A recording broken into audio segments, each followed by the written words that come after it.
Wala naman ako sinasabing binabawi ko, no? Okay. At hindi rin ako humingi ng paumanhin. Oh. Malinaw po yun. No. Dahil, bakit ako hihingi ng paumanhin kung wala naman akong kasalanan? Ano bang ginawa kong krimen? O kung ano man lang? Wala. Lahat po na nangyari dito sa Davao del Norte, nandyan po yan sa saligang batas.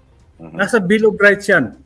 Freedom of expression, freedom of speech, tapos freedom to have a peaceful assembly to petition the government for redress of grievances.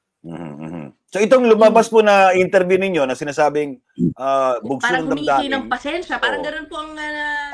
Anong sinasabi niyo kung ito ay humingi ba kayo ng paumanhin sa bugso ng damdamin pero hindi niyo binabawi salita ganun ba? Hindi. Hindi ako humingi ng paumanhin.